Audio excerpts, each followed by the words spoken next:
Really good to see everyone. We'll go ahead and get started with a couple of announcements and congrats as usual. How are you all doing? How are you feeling? Doing great. Yay. You survived the snow apocalypse. Did anyone have a really fun snow week? Yes. No, I just wanted to call Scott out for getting this award. So, District Certified Welding Inspector of the Year from the American Welding Society in the fall. I don't know that much about the Welding Society, but it seems like a really great honor, and we're super happy to have him here serving our students, except for on snow days. Thank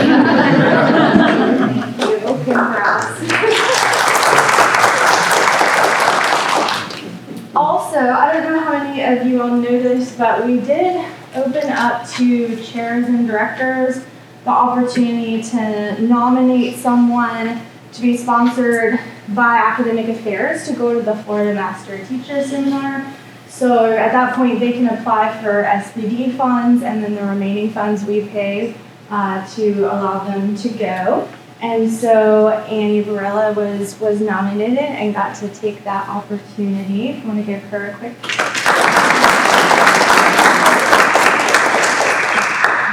And it's open to anyone who wants to go. So I know, Shelby, you've been before and really good. It was a good experience. Yeah, so something to look into. Have others gone?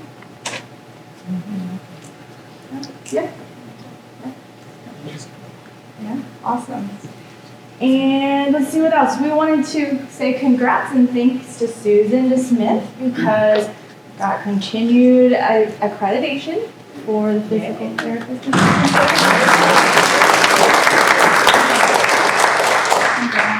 And some of our folks are also online. So, is Susan online? She's over here. She's here. Oh, hi! Bigger congrats, because I didn't see you. Also, I think some of you knew that we found out about, we got maybe 3 days notice that FLAC processing had to happen earlier than usual.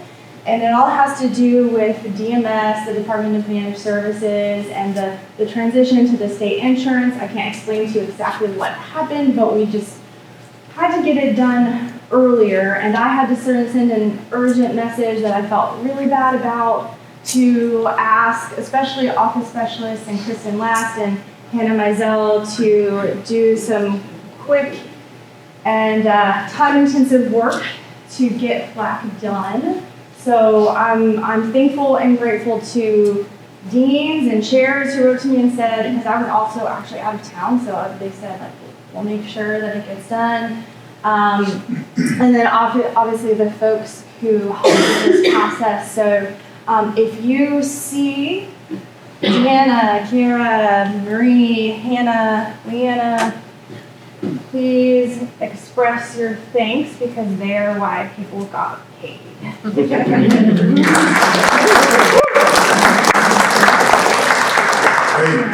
I mean, I wrote to them as well to say thank you. So if anything you can do to just let them know that their work is appreciated and allow some grace if you see issues here and there, let us know. We can fix them because obviously we had some work that was done really quickly. Dr. Arteaga couldn't be here today because of a family issue, but she also wanted us to talk about the Florida Department of Ed conducting a site visit with teacher education. So the elementary education teacher prep program received full approval, valid through December 31st, 2031.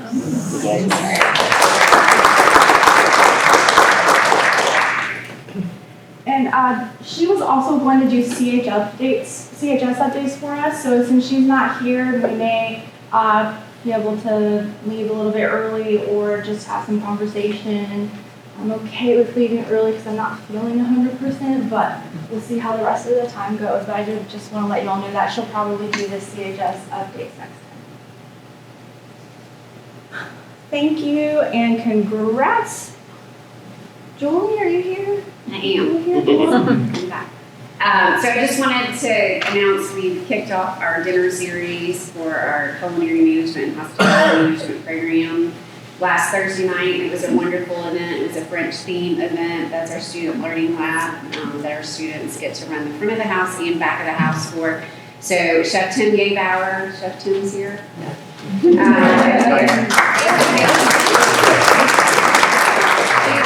Execution, only 6 students back in the back of the house this semester, and so he's got a little bit of help with from Chuck Tingle, our other chef, and then Emily Buckley is our new adjunct that is actually the director of events for Emerald Brand in Destin, and so she's bringing all that experience to the front of the house.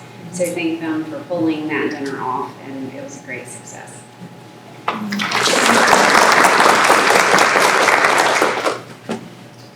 I went and there was a kind of I don't know, sort of a potato chip on top of my potatoes. You know what I'm talking about? It was really good. And something else from Julie. So we've done a really big heavy lift in reviewing our AS degrees and our BAS degrees under the business department. A lot of changes have been put through to curriculum. And this team over there in the business department, paralegal as well as graphics and the health services area have done a fabulous job in that. So I want to thank Ben and Rose and Keith and Jay. Martin Pringle is our new project management instructor. He jumped right in, and then Michael Taylor, and then Pauline Shields, our accounting instructor, did a great job with helping assist that. So did Dr. Gabers. He helped flesh out some of the cobwebs on why we did some things that we did. And then Mike Kiefer too, I want to thank you. I've driven this poor man crazy. And he's listened to all my stories about why you have to put me in curriculum review and all this. But thanks to everybody that really helped do that. Awesome. Thank you. Yeah, it was a big lift. I got tired signing the paperwork. There's just still a stack Gabers hasn't given you yet. Is that not what I looked at this morning? There's more? There's more. Okay. Who's here that might want to talk about the Arnie Hart? So the Arnie Hart Art Show every year annually in the spring. This year we are offering a full semester scholarship plus, I believe, $500 for first place. So there's several awards students can get, and at the same time in the whole tower gallery, the smaller gallery, we'll be having a faculty exhibit, and we have new faculty this year, so that will be exciting. And there's food. It's usually really good. I don't know about the wine, guys. I can't promise anything. It was Brozini's last time, right? I think they saved that for the Emerald Coast Nationals. Oh, really? I don't know. But it's a wonderful chance to see what's going on in not just the fine arts, but like we see here, Alex and Vanessa and Skylar are going to be performing. It's really wonderful to see all the fine arts come together. Thank you. Vanessa or Skylar, do you have anything you want to say about voices or dance facets? I have, oh yeah, I will be a walking advertisement. Oh, got my dance facets. Yeah. Previews of anything coming up? I would just say we've got our annual Friends and Family event coming up March 11th, right? At 6 o'clock. And on main stage, that'll be Voices and Radar Rhythms performing. And this year we're using it as a big fundraiser for our hope to return to France in 2026. So yeah, that's our next big event. And then I know Vanessa's got dance facets stuff. Yes, dance classes coming up in April. Please come on by. There's choreography by our community. There's CD dancing. I got roped into that some way somehow. I can't keep up with them, but here we are. But please come on by. We have, I think, at least 50 people participating this round. So yeah, come on. And we have our walking advertisement right there. We will be putting out the digital ads in the Writer Review, so just be looking for those events over the next couple months. Great. Have y'all noticed that StratCom has really been working hard? Anybody? I'm very excited about that. So just throwing that out there. Also, we have 2 new faculty. I know Suzette's new, not faculty per se, but I'm going to do quick introductions. Do you want to introduce Dr. Pringle or do you want Julie to? Julie, do you want to introduce Dr. Pringle? Of course. I don't think he's here. I don't think so either. He may be online. Yeah, I'll say you might be. He may be online. Dr. Martin Pringle joins us as the project management lead instructor for the BAS program, as well as teaching in the AS degree for business management and hospitality department. We're excited to have him. He started in January. Thanks. And Charlotte or? Everybody meet Suzette. She's our new director of the health sciences certificate programs, and she'll be teaching as well in the phlebotomy program starting in March, and then developing new programs as we get these going and moving forward. So we're thrilled to have you, Suzette. Thank you. And you relocated, right? I'm sorry. Did you relocate? Yeah, it's from Ohio. And Just there in was time for the snowstorm. Felt like home. I said, thank you. Oh gosh. Well, glad to have you. Am I missing anyone in terms of new folks that we need to? All right. Okay, Dr. Kiefer. Okay, so I think this came about because Tasha McLean left to take a new opportunity at the end of the fall semester, and we wanted to make sure to be able to obviously communicate the change in our Director of Library Learning Resources position. And so I think Dr. Sheffield asked me to kind of put together a slide that, just to make sure that everybody knew who some of the key go-tos were in academic services and support. So Amy Torak has taken over for Tasha on an interim basis as the Director of Learning Resources and Library Services. We are currently going through a search for a new director.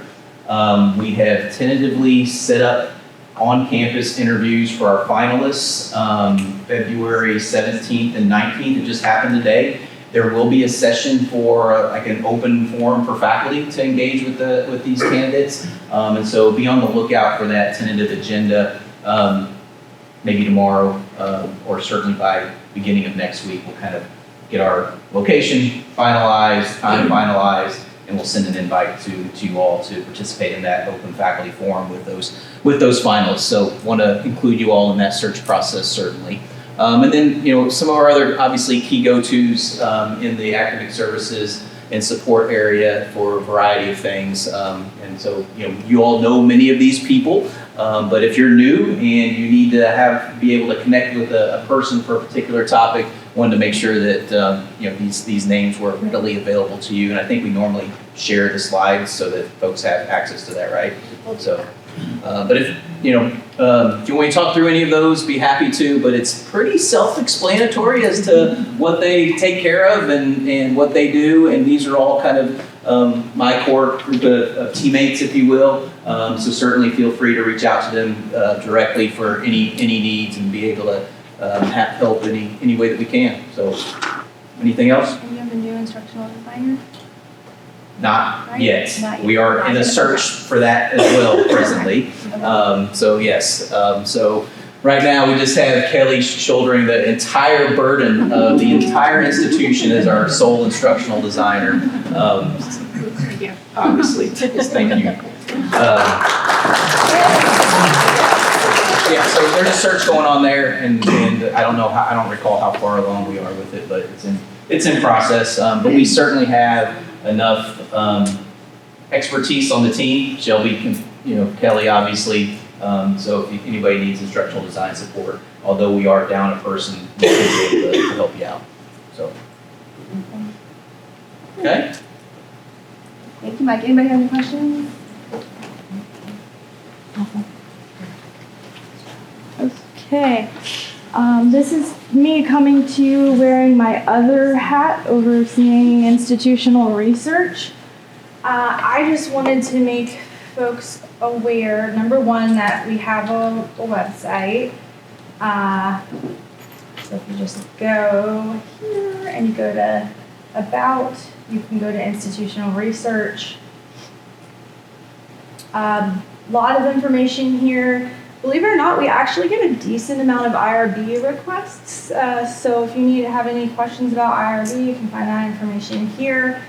Accreditation, QEP, and then the one thing I just wanted to emphasize here is if you have a data request, please make sure to use our form here. It's a little bit of a pain, I realize, because we ask you to respond to a couple of questions, but sometimes we get a lot of data requests in all at once. Sometimes we don't get any, but and so answering those questions helps us prioritize which we need to complete first, second, third, and helps us track those requests. So I just wanted to make sure that you knew where to locate that and knew that you can come to us for those requests Is as that a well. polite way of saying to stop? I should stop emailing Steve directly? Yes. Duly noted. Right, Steve? Or Jay, or Antonio. Yes, thank you. Also, I think you all know that last time, I actually thought that you could see Power BI dashboards even if you didn't have a license, but you just couldn't work in Power BI, but you actually need a license. So I went back to IT and asked for a number of licenses, and they helped us out, which was really great. Then collected a list from chairs and directors of people who they thought would want access to all of our Power BI dashboards. So some of you may already have access. If you want access and you don't have access, contact Steve Huff, and he will give you access to our institutional research Power BI dashboards. So I would say I don't have a plethora of licenses, but I have over 100 right now, so we can accommodate most requests. And I'm a big fan of sharing data, so unless there's private information like an individual student's grade or something like that, you'll be able to see all of our dashboards. You can monitor enrollment, completions, retention, all that good stuff. On that note, if you see errors, let us know. Don't think that you are hurting our feelings, you are helping us. When there's errors with our dashboards, sometimes it's a data quality issue in terms of how something is input into Banner. Or sometimes it's an error that we've made on our side, but we don't know until we look into it. So please let us know if you see something that seems off. If you're looking at program enrollments and you're like, I know that we have more students than that. You probably know that better than we do, and we need to figure out what's happening on the back end. Okay? And that feeds into state reporting and iPads and all kinds of things. So we really do want to get that right. Any questions on that? Steve, anything you want to add? No. Come on. This wasn't supposed to be a me-heavy event because Dr. Artiaga was coming and she was going to have an activity and prizes. And I do not have an activity or prizes. Sorry. Okay. Curriculum committee. I know just from working on a couple of work groups with folks that there's, I think, varying levels of knowledge about how to access those materials. So please know that you all have access to curriculum committee materials. Go to SharePoint, you go to Academic Affairs, you go to Curriculum Committee. If for some reason you try and you can't get access, let me know. I encourage you to keep up to date with what's happening in Curriculum Committee. You can come to Curriculum Committee meetings. So I just want you to know that we're trying to be very transparent by leaving that all open and available for you all. So I just encourage you to look and see what's going on. That being said, I think is it fair to, where's Mike? Where'd he go? Oh, You left. is it fair to talk where's that? Or no? Yeah, sure, I guess. She meant So was for you it's- too. We, during the fall semester, I think we did it in the fall, we shared a survey out to pretty much anybody that had interest in catalog or curriculum development things, just to get a sense as to kind of where your pain points were with catalog, curriculum, and even scheduling. So you probably remember that survey, particularly directors and chairs and deans probably do. So as we compile that information, a core group of leadership kind of started to explore what other vendors are out there that can help us relieve some of these pain points. And the vendor that kind of emerged through that exploration was CourseDog. So I don't know if any of you have experience working with them from other institutions, but we believe that we are able to, through the great generosity of Dr. Kudrowski and the IT team, believe we've been able to secure funding to transition us from our current catalog version to a new vendor, CourseDog, that will allow us to have a better developed catalog, but also curriculum development software that basically gets implemented and embedded into that catalog product. And so our curriculum development processes, curriculum committee, hopefully work will become much easier for everybody, from the proposers to the reviewers to those that have to implement the changes. And so we are trying to work out what the implementation will look like, timeline, all those kinds of things. Have some meetings next week with the CourseDog folks to kind of finalize the budget piece of it, but also get a contract for legal to review, and then ultimately be able to enter into agreement with them. So we will then finalize what the implementation plans would look like. But the goal right now, if everything moves as we hope, is that we will have a new catalog product come next academic year, next academic catalog.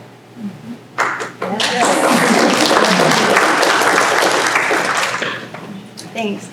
And I know when I was in the procurement process for CourseDog at my prior institution, one of the things that I liked about it the most, I did not have a generous president at the time, or IT team, so I did not get it. But one of the things that I liked the most is that it's bi-directional with your student information system. So essentially, if you make a curricular change, those changes happen in Banner and they happen in all the spots, so that there aren't gaps where, for example, in Gen Ed, you may maybe take a course out and it gets updated on one page and not the other page. And I'm seeing some of that right now as we're going through the catalog. So it's really a great tool that I hope will help us in our processes moving forward. Just my other reminder is, as faculty, please make sure that you're using the student learning outcomes from your administrative syllabi, or what might have been called master syllabi in the past. To find them, go to SharePoint Academic Affairs Syllabi and then just select your discipline. This is mostly important for Gen Ed, and especially Gen Ed Core, because as you know, we now have to use the state SLOs moving into the fall. So if you're thinking, I've never seen the administrative syllabus for my course, and the SLOs are probably really outdated, I would ask that chairs and directors try to help us get those updated as well. Yes? Yeah, Dr. just to reiterate that point, if they can't find an administrative syllabus that they're looking for, it is because it likely was never finalized. And so there might be a draft version of it or something like that. Let us know, because those draft versions I think might live somewhere else. And it would just be a matter of getting the draft version and then getting it through the review process and getting it finalized so that we know it's updated. That's a little bit of a gap I think we have here. I think this was a project that kicked off several years ago and never quite got across the finish line. So we know we have a few that are probably outstanding still, and this might bring that to light. Thank you. Questions on that?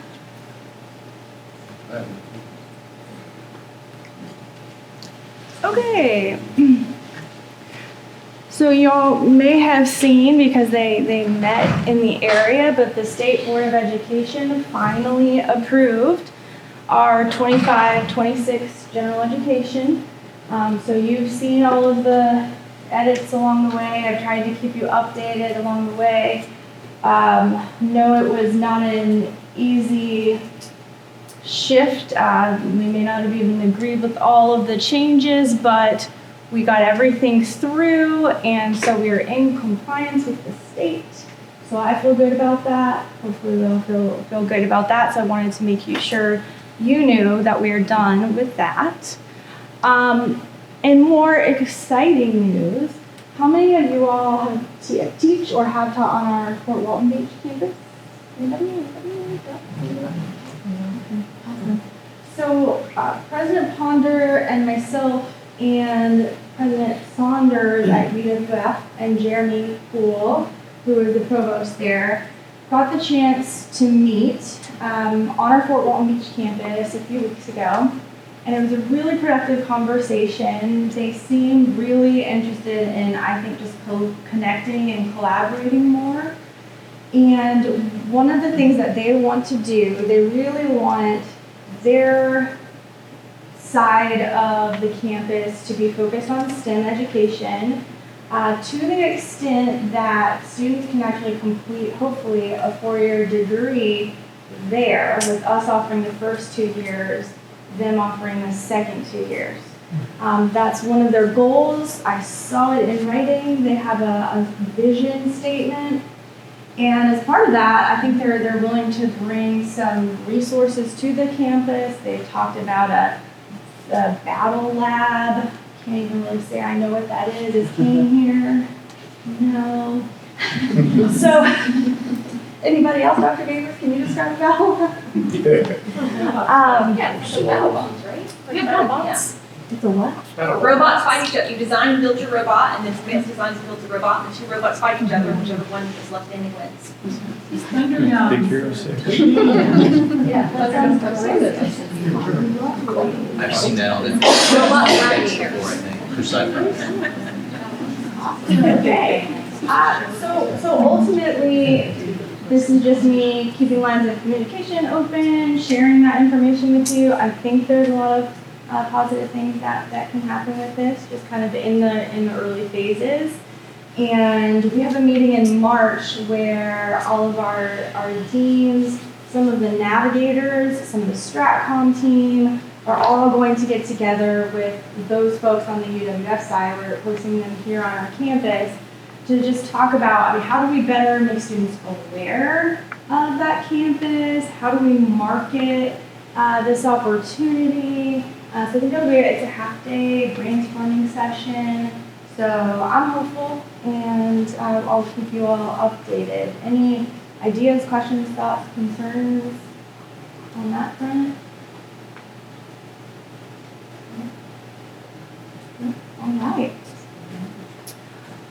Next, so writing-focused courses. All right. So as you all know, we had Gordon Rule designated courses essentially, and the actual Gordon Rule language is not in statute anymore, and the statute instead talks about communication and computation. And our students satisfy 6 credits through, at least for the AA, satisfy 6 credits through ENC 1101 and 1102, and then the other 6 through writing-focused courses, writing-intensive courses, however you want to define that. So what ends up happening, part of the issue is students satisfy this designation in that humanities bucket by taking the humanities courses they need. And so technically, social science courses don't need the designation. But as a group, I got a group of faculty together and we started talking about how we can go about this, and we want social sciences courses to be able to have the designation, but we all want to be able to have an understanding of what is entailed in these courses, right? So when I first started, there was a question of how what is a writing intensive course or a board rule course, how much are students supposed to write, how many papers, all these kinds of things.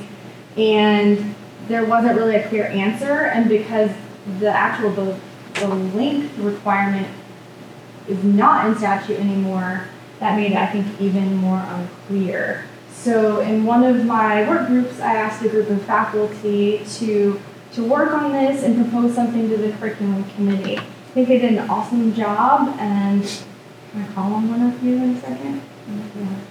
Okay, awesome. I think they did a really awesome job in terms of they sent a survey to faculty, they created some draft guidelines, they sent it back for more input. They also brought it to our work group, the academic program development and assessment work group, to get input. And now it's with curriculum committee. So if you want to see it before it goes through curriculum committee, you can see the guidelines, you can see the proposal as well, and you can still have time to weigh in on it. I think our email vote deadline is February.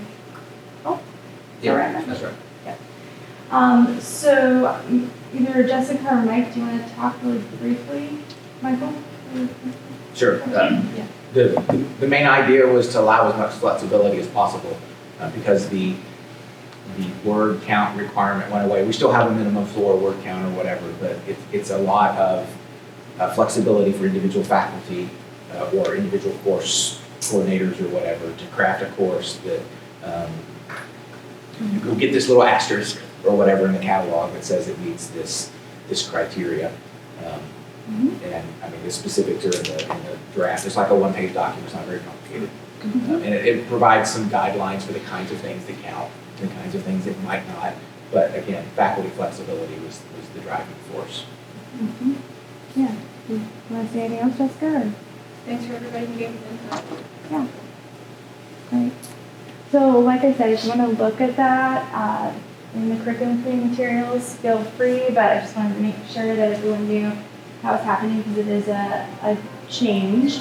And they also kindly said, let's grandfather the courses in rather than saying you have to go through a process to prove that your course is going to do X, Y, and Z. We just need to make sure that our courses are going to meet those guidelines, and we might, if we put a new course through, then we'd have to make sure that that was the case.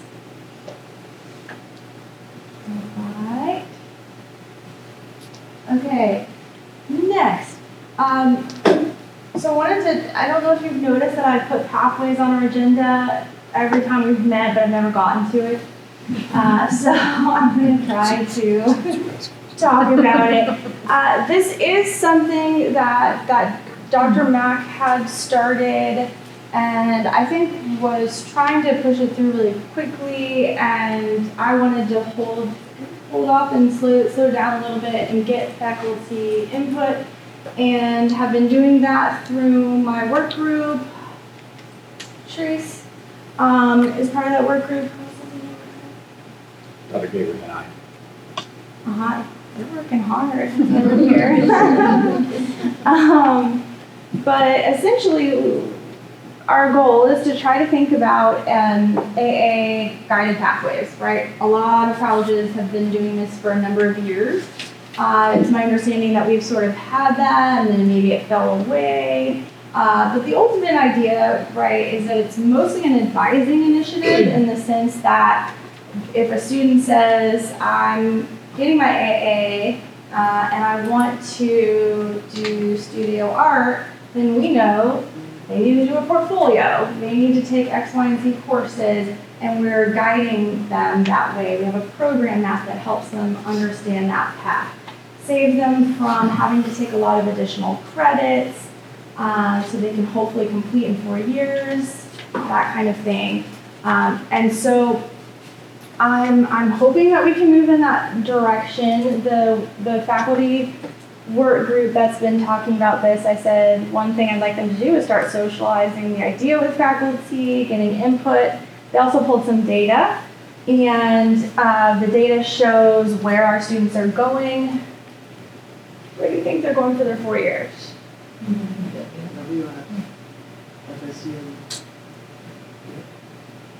Yeah. So it was, were we first or We were second? first. We were first. We were first. Then UW.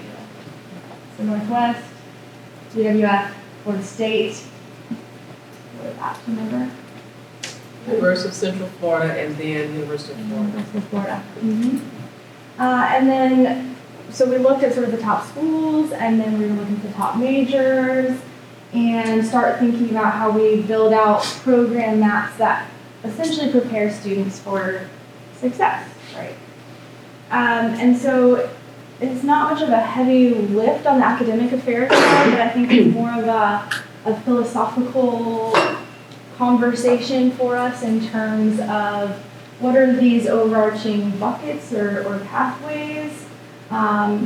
Do we want to have an arts pathway, or do you want a specific dance pathway, for example? Those are some of the kinds of conversations that I think have to have in academic affairs. And then a lot of it is going to happen also on the student services side with advising. So right now, faculty groups working, and is Kim? Yeah. And so I've connected them with Kim and kind of asked Kim to take the lead on moving this forward. So it's just something that I wanted to talk with you all about, and yeah, get input if there is any input at the early stage. Anything else? Sure.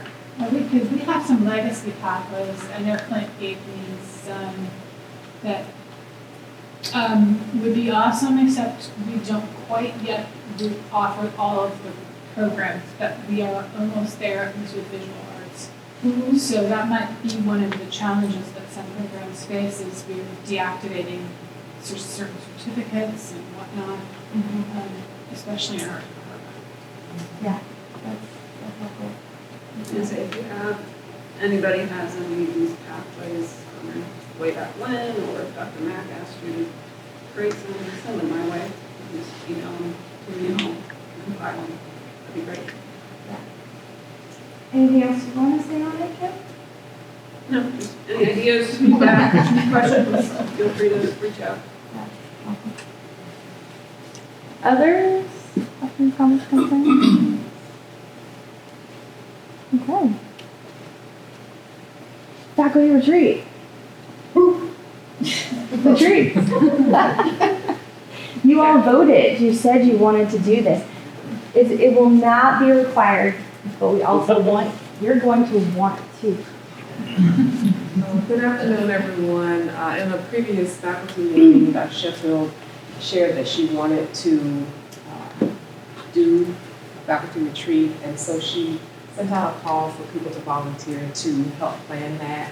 We got a few volunteers, and then I sort of was one of those volunteers who said, I'm happy to help facilitate coordinator because I love all things faculty, and so I tried to identify some people and invited them to be a part of the group from different departments throughout the college. And so we had our inaugural meeting this past Monday, and we just did some preliminary planning, like, kicked around some ideas for potential days of the week, dates, times, and locations. And so what we thought we would do so that it's truly a group planning effort is that we wanted to do a poll everywhere so that you can participate. So grab your phones, and I know you have them.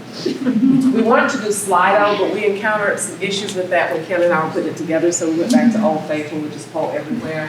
And so if you would scan the QR code, all of the questions except for the final one is a ranking type of question, so that you click on it and then you just do the up or down arrow to rank them, and then we'll get that feedback and it lets us know what people prefer in those areas. So go ahead and do that. Oh, I know. I used to watch it with the kids. Is it Ohio?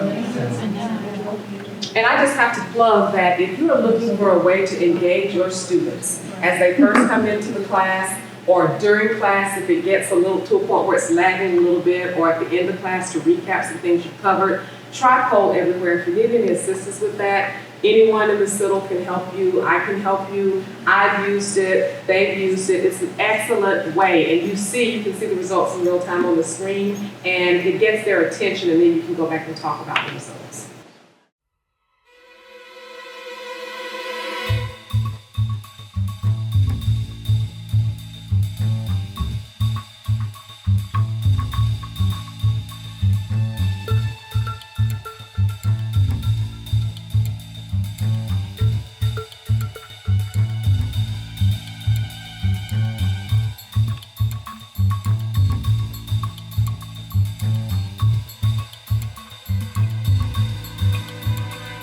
So what we're gonna do is we're gonna take these results, which are full reports from Poll Everywhere, of course, we'll take these results and then we'll use that as a starting point for discussion in our next meeting. And then in the subsequent faculty meeting, we will follow up with you all on some decisions based on this and on our discussion. Thank you all so much for participating.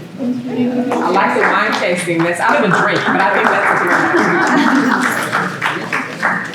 a good idea. Good ideas. All right. Appreciate it. Appreciate the ideas. Message heard loud and clear that it will be fun.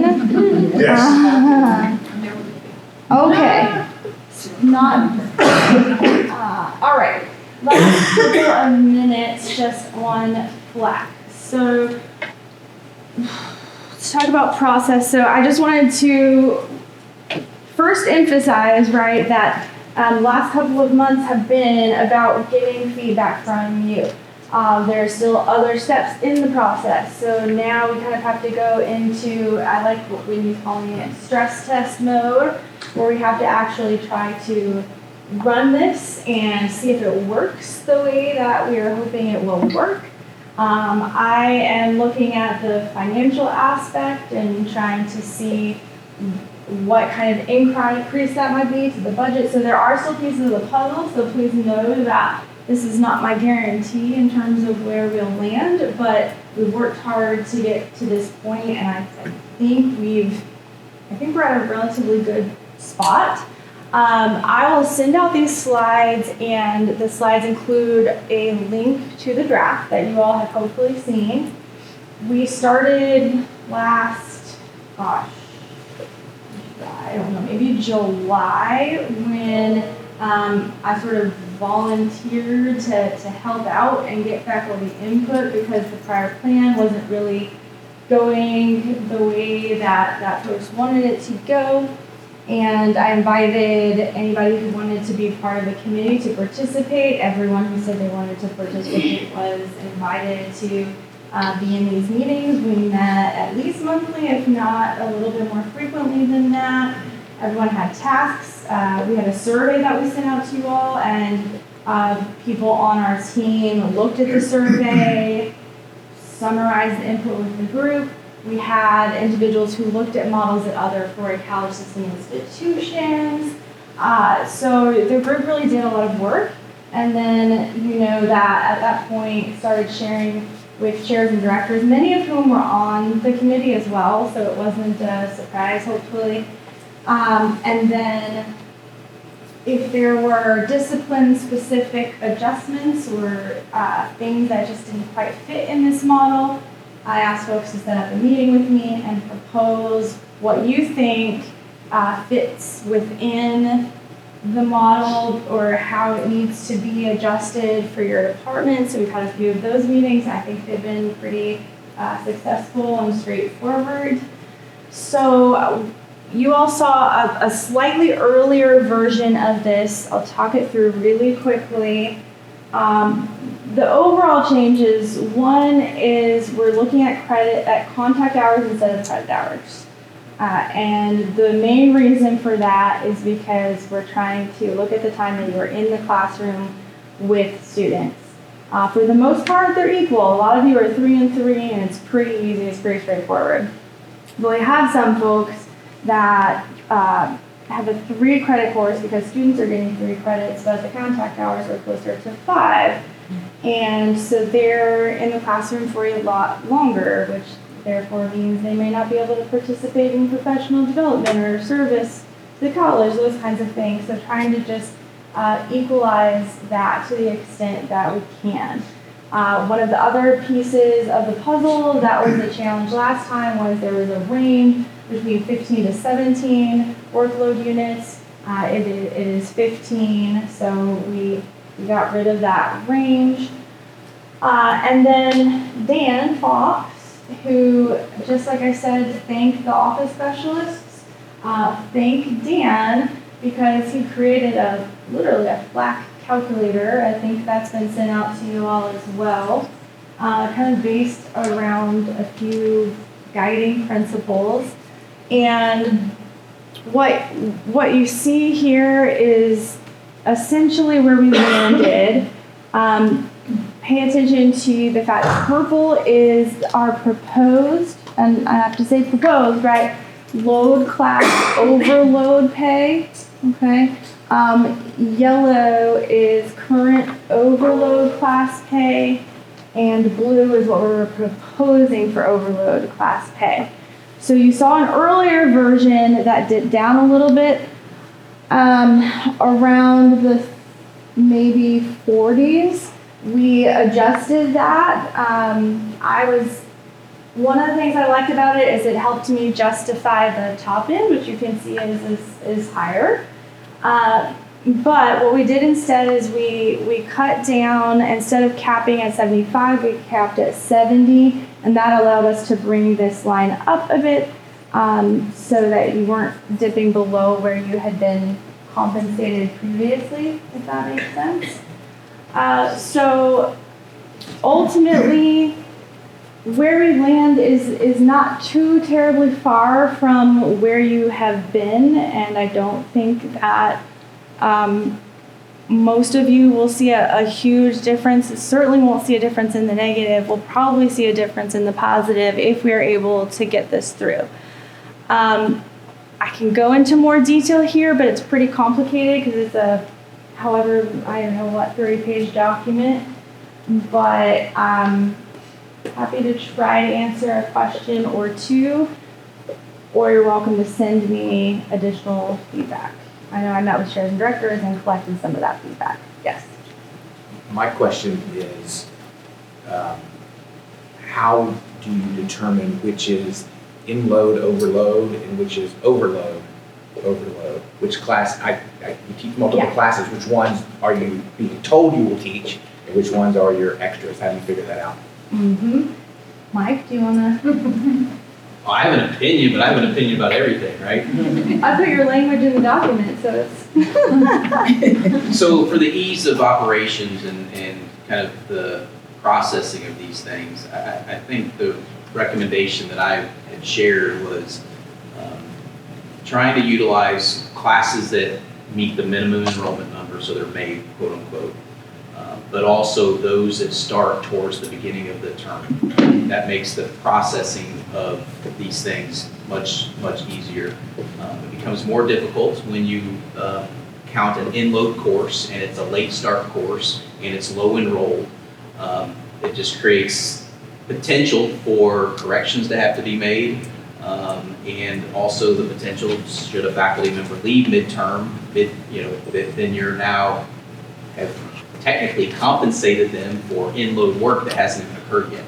And so just trying to weave together a process that tries to address some of those potential issues is why I kind of came up with that recommendation of courses that meet the enrollment number to be counted as your in-load, and then trying to push those as close to the beginning of the term as possible so that we are able to not have as many corrections that might have to get made later in the term.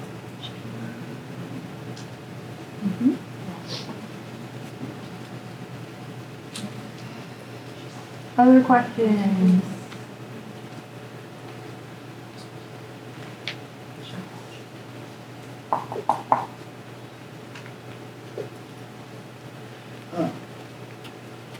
We all know at this point that there are some interesting developments afoot with the Federal Department of Education. I was wondering if the college had a plan for what we would do if there was like a significant interruption in our students' Pell Grant funds, for example, or our Title III funding. Oh, okay. I thought we were still talking about flag. Sorry. Thank you. I don't know, Dr. Kraskowski, do you have? Yeah, I don't have a quick answer on the Pell Grant or, Title III is specific to one grant that we have. So, that's a little more isolated. The one that would concern me more certainly is the Pell Grant funding, but we would be one of thousands of institutions that are impacted by that. And so certainly guidance, but my husband's civil service, I'm watching what's happening with them and their, temporary positions and everything else. I mean, what I'm finding is there's a lot of mandates that are coming down without a lot of guidance. And there's not a one size fits all for everyone. And so I do not have a quick answer on what would happen if Pell Grant funding, if students were impacted. There's no question that we would be in a mix of a lot of other institutions on how best to address that. Sorry. I love to have Wouldn't answers, be that's alone. one that would be a struggle, yeah. I will say that we're one of the lowest Pell percentage institutions among the Florida college system. That I think, is interesting as well when you consider, those impacts, but there's no question we would feel that significantly.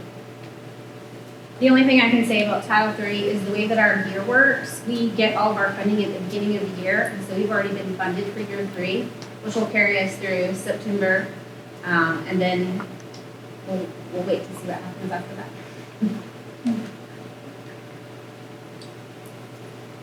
All right, well, I have to get on the road to Destin for CBA strategy meeting.